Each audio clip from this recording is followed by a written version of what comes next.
नमस्कार, मेरा नाम है जितेंद्र कुमार और आप देख रहे हैं जन बोल न्यूज़। आज हम हरिकेश्वर सर के आवास पर आए हुए हैं।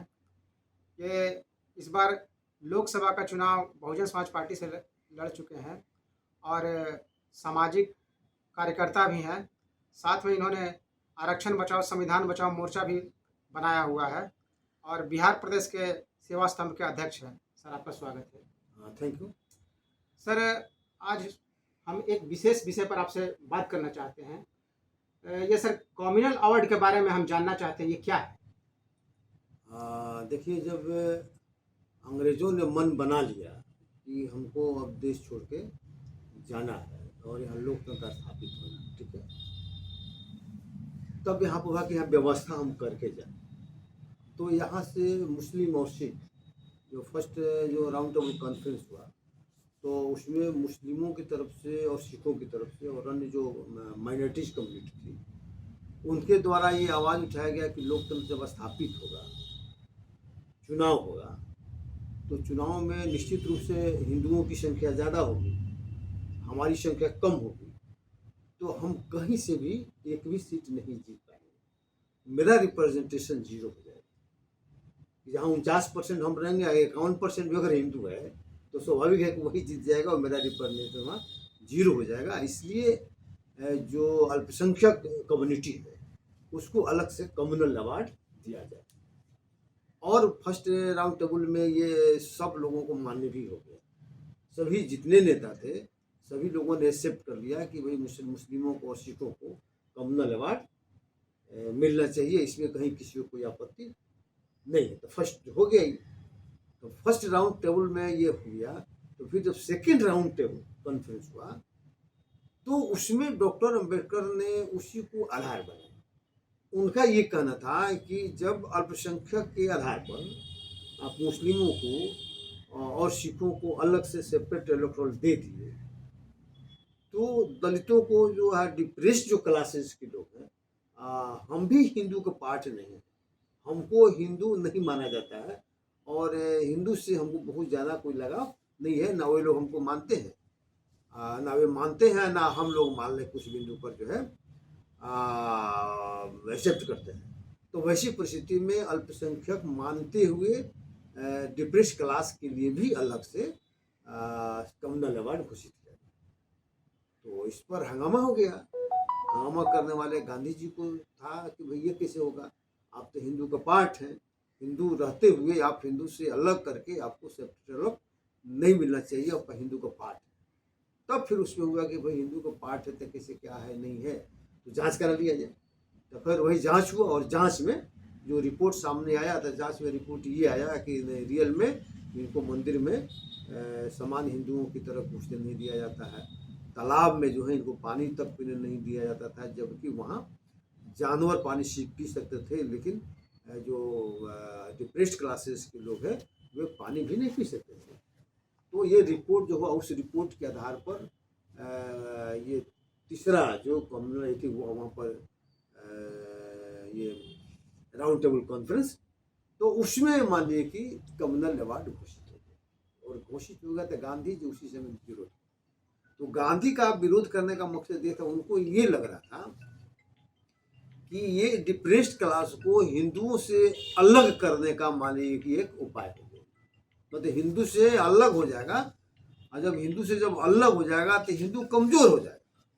तो हिंदू कमजोर नहीं हो, हिंदू सत्ता से दूर नहीं हो जाए, तो ऐसा नहीं कि अल्पसंख्यक के नाम पर दूसरे लोगों की संख्या जो 50% से ज़्यादा हो जाए और वही लोग मान लें कि सत्ता पर आसीन हो जाए और हिंदुओं को सत्ता नहीं मिले। तो इससे वो भयभीत थे और ये उनको दिमाग में शंकाएँ थी और इसको लेके वो विरोध पर उतरे और वहाँ से जैसे लौट गया नर्मदा में अरेस्ट हो गए और जेल से ही मान लें कि उन्होंने 20 सितंबर को उन्होंने घोषणा कर दिया कि हम फास्ट डेथ करेंगे, कम्युनल अवार्ड को हम एक्सेप्ट नहीं करेंगे। तो कम्युनल अवार्ड में दो चीज़ था। पहला तो ये था कि इनको 78 सीट प्रोविंशियल और सेंट्रल जो कंस्टिट्यूंसी है उसमें 78 सीट इनको पॉलिटिकली मिलेगा और सेपरेट इलेक्टोरेट होगा।